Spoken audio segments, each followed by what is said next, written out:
to Let's Chat, the Tennessee Valley's premier show focusing on lifestyle and entertainment with Jess Raby and Chip Chapman, bringing you smart shopping tips, community events, and the newest trends. Now, let's chat. And we say good morning and thank you for joining us as we continue on this Tuesday, May the 5th, Cinco de Mayo. Of course, our co-host Jess Raby continues her maternity leave, so we searched far and wide to come up with different folks who could step in and help out.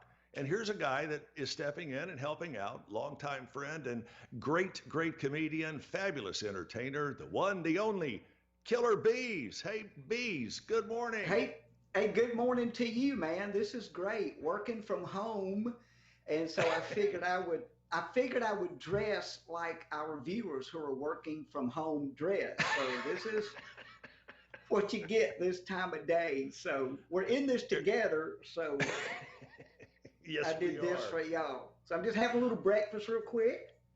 I do have to say that out of all the things I expected you to be wearing, a bathrobe was not on the list. Oh, you just wait. You just wait. This is the tip of the ice cube, my friend. That's sort of what I'm afraid of. But anyway. Well, it's so good. It's so good hearing your voice, Chip. I love you, man. Man, I love you too, and I'm tickled you agreed to step up and help us out from time to time as Jess continues her maternity leave. Have you seen a picture of the baby yet?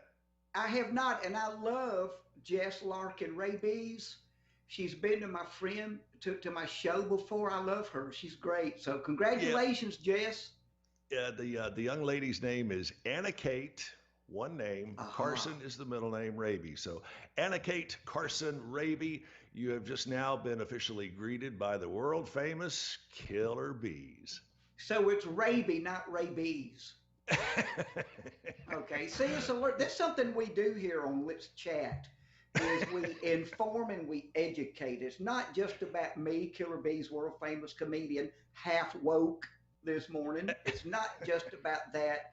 It's about giving back and paying tribute to our community. So we're in this together. Did I mention that? Yes, we are. You did. And don't forget, part-time swimsuit model.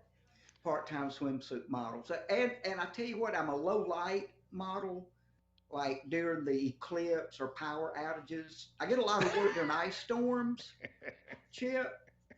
Yes, sir. So, all right. Hey, I want to ask you a couple of questions here during our first segment. Of course, you being in the entertainment industry, you stay extremely busy doing the comedy circuit, doing moonshiners on the cruise ship. Tell me how your life has been kind of upended by this pandemic. Well, upended is a good term for that, because me and I myself, like a lot of other performers and people in the service and entertainment industry, have really been slammed hard. Sure.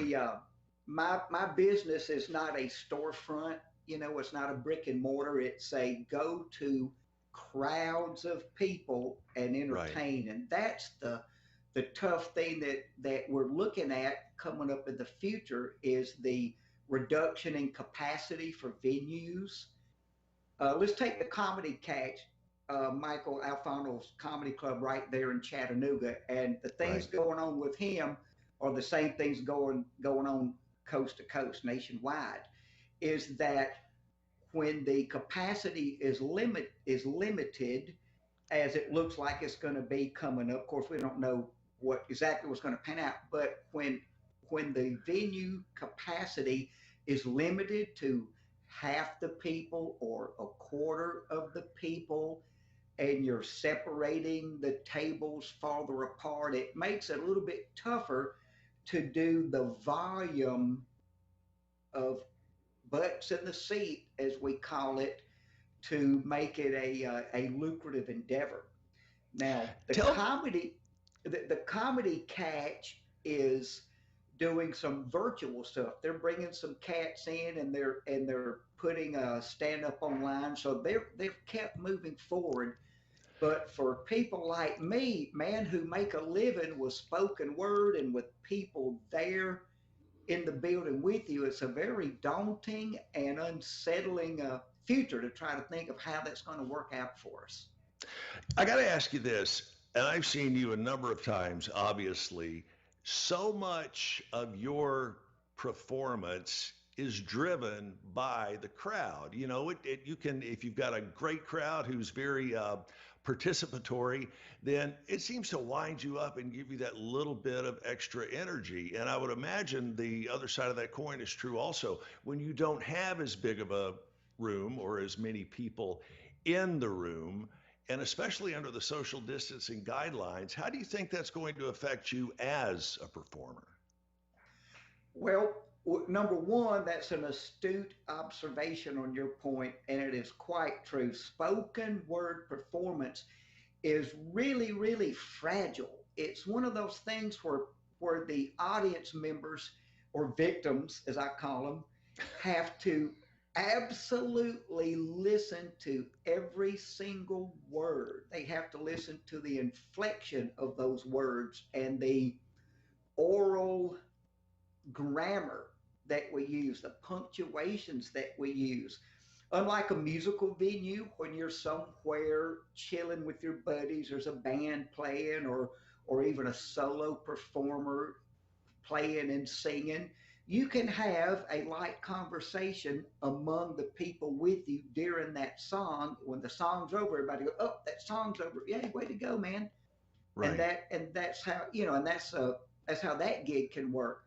But for stand up, for a spoken word performance, man, they have to be in that story. They have to listen to every word. They have to pick up on the and or the but that goes on in that story. And so the goal from the stage, in my humble opinion, the goal from the stage is to create a movie in everybody's head. You want to use verbiage and body language and whatnot to paint that picture so that the people in that audience listening are seeing the realest, most personal view of that story that their memory banks can give them. Got it. You want to touch on that stuff, and with the audience spread out and with a small audience, the comedian doesn't get as much